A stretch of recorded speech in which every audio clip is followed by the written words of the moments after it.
안녕하세요, 여러분. 미국이 시작한 글로벌 관세 전쟁이 이번 주에 확 바뀌었습니다. 미중 간의 무역 결전이 돼버렸어요. 오늘은 이 얘기를 해보겠습니다. 자, 지난주에 베일을 벗은 상호 관세. 말도 많고 탈도 많았었는데 이게 결국 일시 중단됐죠.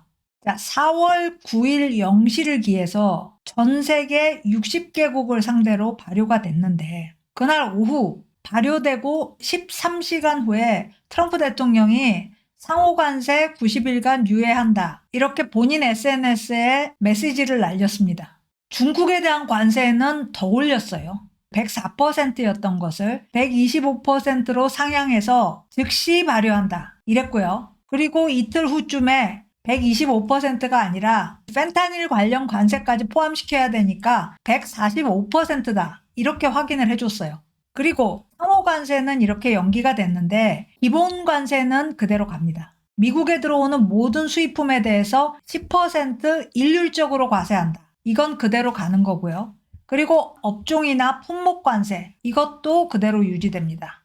자동차, 철강, 알루미늄 이런 관세는 중단 안 돼요. 그러면서 상호 관세는 해당국들과 협상해 나가겠다. 90일의 유예 기간을 그렇게 쓰겠다는 거죠.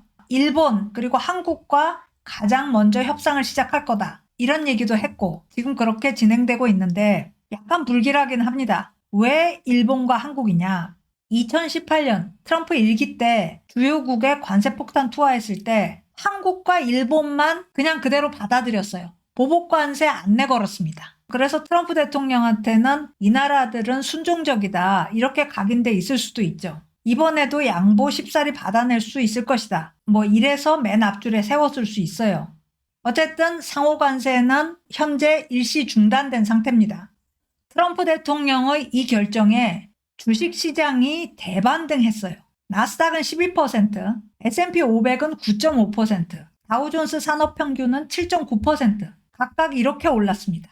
24년 내 최대 상승폭, 2008년 이래 최대, 2020년 이래 최대 이런 식으로 엄청나게 올랐습니다. 주식시장이 이렇게 환호했고요. 그날 오후에는 며칠간 굉장히 불안했던 10년물 국채 수익률도 급등 멈추고 안정 찾았습니다. 10년물 국채에 대한 거센 매도세 때문에 국채 가격 급락하고 국채 수익률 급등하는 이런 움직임이 잦아든 겁니다. 근데 완전 안정화는 아니었어요. 목요일에 주식시장 다시 하락했고 금요일에는 또 반등하고 이런 모습 계속 나타나고 있고 시장의 취약성은 여전합니다. 자, 차트 보면 상호관세 충격이 다음날 주식시장에서 나타났고 그 다음날에도 계속됐죠. 나스닥 같은 경우는 이틀 동안 15% 하락했습니다. 그런데 이걸 연기하겠다. 이 시점에서 대반등을 한 거예요. 그런데 완전히 안도하기는 어려운 것이 반등을 했음에도 발표 시점보다는 여전히 지수들 다 낮은 상태였습니다. 그리고 이번 주 한 주간의 주식시장, 주간으로는 상승을 했는데 고점은 여전히 여기입니다. 등락을 거듭했음에도 아직도 시장은 불안하다는 걸 보여주는 거죠. 자, 그렇다면 여기서 한번 짚고 넘어가겠습니다. 왜 트럼프 대통령은 상호관세를 중단시켰나? 당연히 여기에 대해서 많은 추리가 나왔습니다. 그런데 지난주 일요일에 트럼프 대통령과 같이 있었던 사람이 있어요. 재무장관 스콧 베슨트였습니다. 베슨트 장관의 간언이 직접적인 계기가 됐다. 베슨트 장관이 대통령 SNS 이후에 나와서 언론 브리핑을 했습니다. 트럼프 대통령과 내가 긴 대화를 나눴다. 이렇게 된 거는 대통령의 한결같은 전략이었다. 여기서 좀 헷갈려요. 무슨 전략이었는데? 시행 중지하기로 한 전략이 있었나? 베슨트 장관이 얘기를 많이 안 했습니다. 하지만 이런 얘기는 했어요. 내가 트럼프 대통령한테 협상하려는 나라들이 지금 줄을 서 있다. 여기에 집중하자. 이렇게 설득을 했다는 겁니다. 이 방법이 더 좋다. 충격도 덜 줄 수 있고 효과는 더 많이 낼 수 있다. 이런 얘기도 했을 것 같아요. 이건 제 추측입니다. 이 대화가 언제 어디서 있었느냐? 지난주 일요일에 베슨트 장관이 마랄라고에 갔어요. 거기서 대통령을 설득한 겁니다. 그리고 같은 날 둘이 같이 대통령 전용기로 워싱턴에 돌아옵니다. 그 이후 대통령의 분위기가 좀 바뀌었어요. 경청하는 분위기가 됐습니다. 말을 많이 안 했어요. 자, 그리고 화요일에는 국채 시장이 이상 징후를 보인다. 갑자기 국채 가격이 떨어진다. 이 보고를 받았습니다. 이게 확대되면 큰일인 거죠. 무엇으로도 막을 수가 없게 됩니다. 트럼프 대통령도 당연히 놀랐을 텐데 다음날 아침에는 또 JP 모건 회장 제이미 다이먼이 폭스 TV와 인터뷰하는 거를 본 거예요. 관세가 아마도 경기 침체 초래할 것 같다. 이런 말을 했는데 나중에 뒷얘기는 제이미 다이먼하고 최근 몇 달 동안 만난 적도 없다고 합니다. 금융계하고는 최근에 거리를 두고 있었어요. 그래서 다이먼 회장이 직접 찾아갈 수도 없고 대통령이 폭스TV를 자주 시청하더라. 그래서 본인이 폭스TV에 출연하겠다고 한 거래요. 그게 맞아 떨어진 거죠. 그래서 트럼프 대통령이 수요일 아침에 중단 결정했다. 이렇게 얘기를 했습니다. 자, 여기까지 들어보면 이 중단 결정이 트럼프 대통령의 원래 전략은 아니었던 거죠. 상황이 나빠지면 중단할 수 있다. 이런 생각을 전략이다. 이렇게 부른다면 전략일 수는 있겠는데 어쨌든 결국은 후퇴한 거다. 이렇게 말할 수 있을 것 같아요. 그리고 이번 주에 3가지 정도의 중요한 변화가 있었습니다. 첫 번째는 이 불확실성, 예측 불가능성에 대한 피로감이 누적되다 못해 터졌어요. 이제는 미국 경제의 중장기 방향성을 가늠하는 것조차 불가능하다. 미국 경제 중장기 방향성이 뭡니까? 이게 어디에 반영이 됩니까? 10년물 국채 가격과 수익률에 반영이 되죠. 그런데 이걸 가늠하는 게 불가능해지니까 10년물 국채가 더 이상 안전판 역할을 못하는 거예요. 피난처 역할을 한다는 게 불가능해진 겁니다. 앞으로도 계속 이럴 거 아니냐. 이런 생각이 안 들 수가 없죠. 자, 두 번째. 비슷한 맥락이지만 대통령 리더십에 대한 환멸을 느꼈습니다. 사람에 대한 비꼬는 비인간적인 처우, 우방에 대한 무례함, 경솔한 일처리 이런 것들 때문에 이러다가 미국이 세계의 신뢰를 잃어버릴 수 있다. 이런 위기감을 느낀 거예요. 신임 대통령의 허니문 기간은 이번 주에 종료가 됐다고 보면 될 것 같아요. 비판이 표면화가 됐고요. 물론 민주당 쪽 언론은 원래 비판을 했습니다. 그런데 경제신문들이 날선 비판을 하기 시작한 거는 이번 주예요. 그전에는 안 그랬습니다. 그야말로 허니문 기간이었어요. 이게 끝났고요. 트럼프 팀 내에서도 균열이 발생하고 국민들도 길거리 시위에 나섰습니다. 자, 세 번째는 대중국 전면전을 벌인다.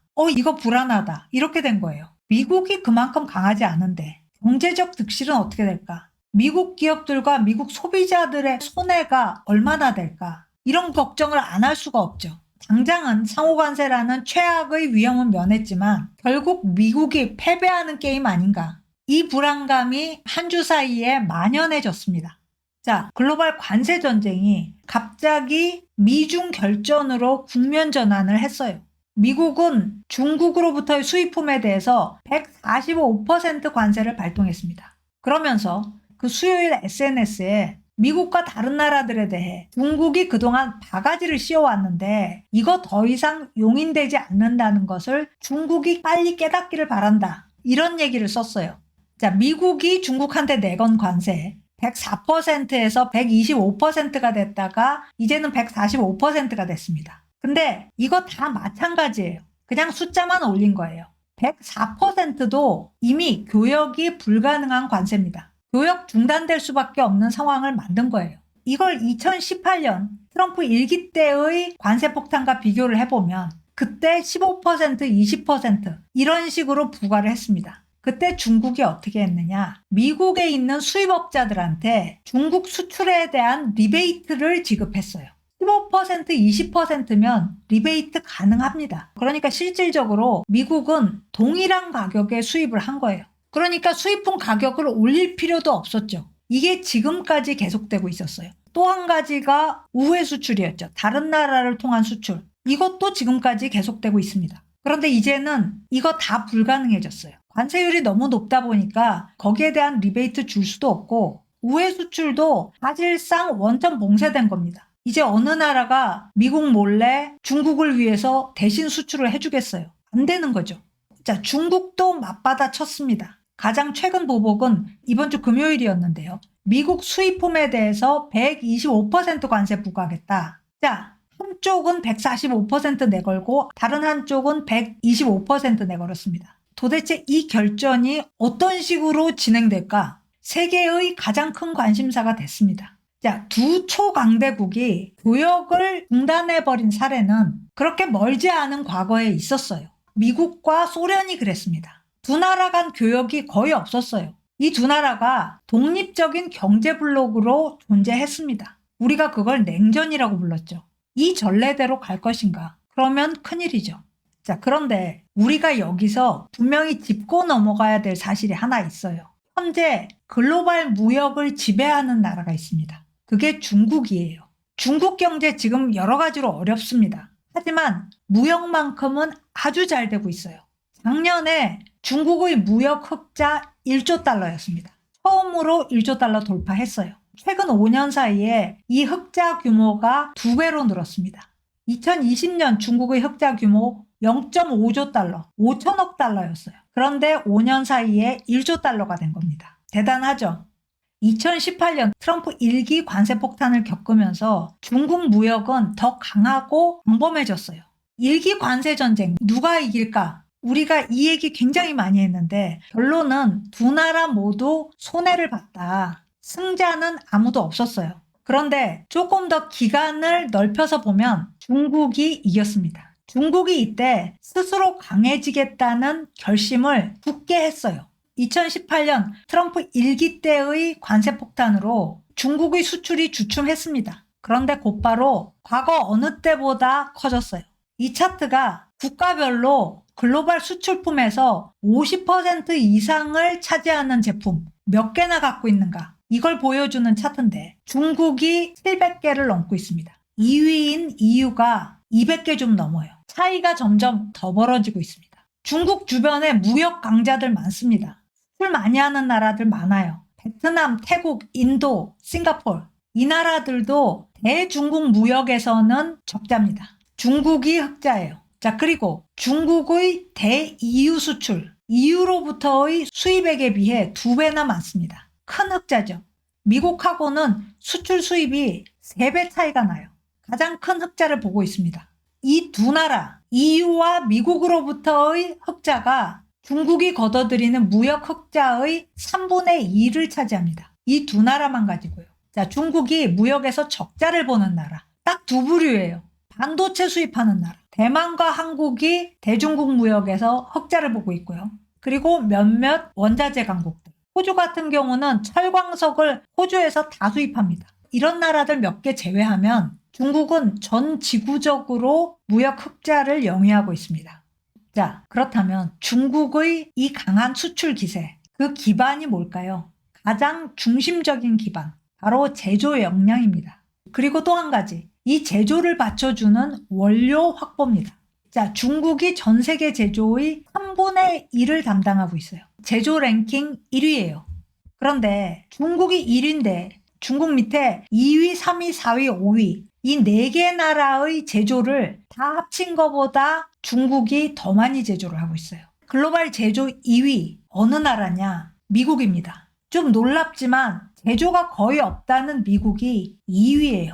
그런데 차트에서 볼 수 있듯이 미국 제조는 글로벌 금융위기 이후 중국한테 1위 자리를 내주고 계속 쇠퇴하고 있습니다. 그러니까 이 나라들 다 합친 것보다 중국이 더 많이 제조한다. 중국 제조 역량 압도적이다. 그걸 수출하는 거예요. 거기다가 더 근저에 전 세계 히토류의 90%를 중국이 보유하고 있습니다. 원자재로 쓰죠. 그리고 배터리 원료의 글로벌 공급망을 사실상 독점하고 있습니다. 전 세계 배터리 원료 광산을 다 샀어요. 전체를 사지 않았으면 최대 지분이라도 가지고 있습니다.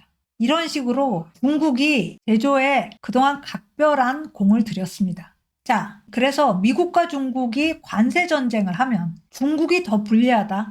2018년에도 중국이 크게 더 불리하지는 않았어요.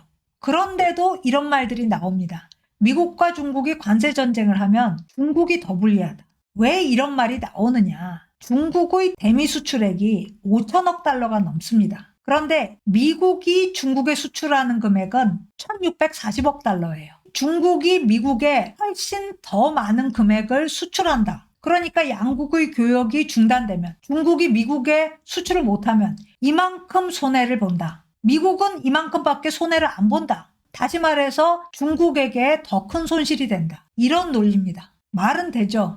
여기서 한 걸음 더 나가서 이런 주장도 있어요. 미국 경제는 구조적으로 관세 전쟁에 더없이 유리하다. 미국 GDP에서 수출이 차지하는 비중이 11%입니다. 비중이 아주 낮아요. 반면에 중국은 20%입니다. 그러니까 지금 당장 미국이 중국으로의 수출 포함하여 전 세계의 수출을 중단한다 해도 GDP에서 까이는 거는 11%밖에 안 된다는 거예요. 그러니까 어느 나라하고 관세 전쟁을 해도 글로벌하게 관세 전쟁을 해도 미국은 유리하다. 이런 논리인 거죠. 그런데 조금 더 깊이 들어가 보면 얘기가 전혀 다릅니다. 중국으로부터의 수입을 중단하면 미국 국민들은 곧바로 불편해져요. 이 불편함이 피부에 곧바로 와닿게 됩니다. 왜냐하면 중국으로부터의 수입품은 주로 소비자 제품이에요. 스마트폰에서부터 컴퓨터, 배터리, 장난감, 주로 이런 것들이에요. 아마존 마켓플레이스 제품의 90%가 중국산이라고 합니다. 이 물건들이 갑자기 안 들어온다. 그러면 소비자 불만 급등할 거고요. 인플레 당연히 가속화되겠죠.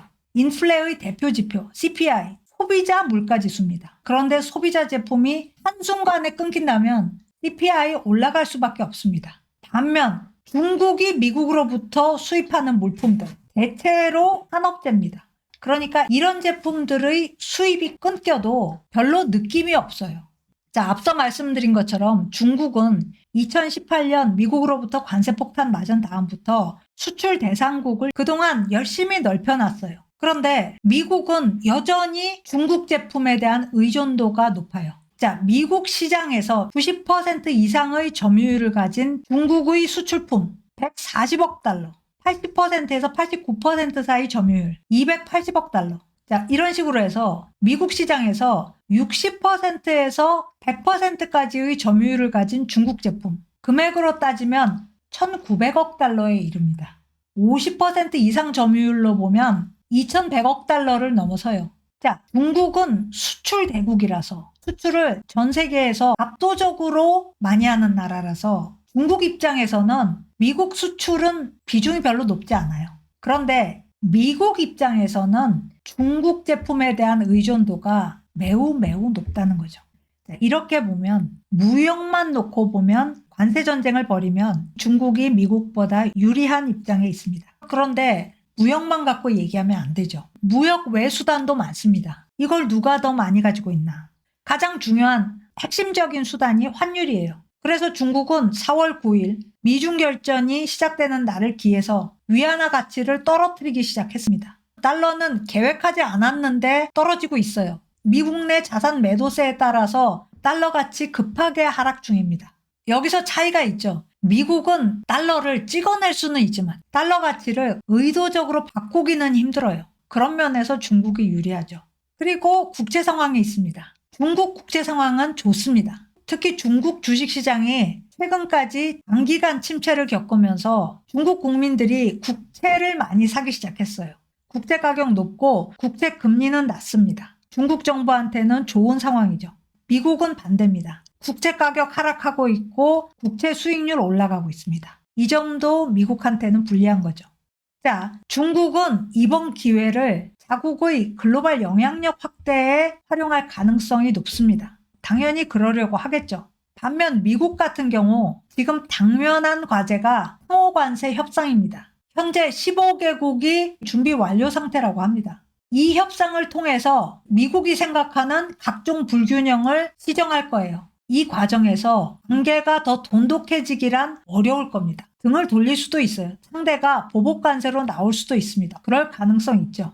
그리고 시간이 더 촉박한 쪽이 미국입니다. 미국은 마음이 급합니다. 중국은 지켜보는 입장이고요.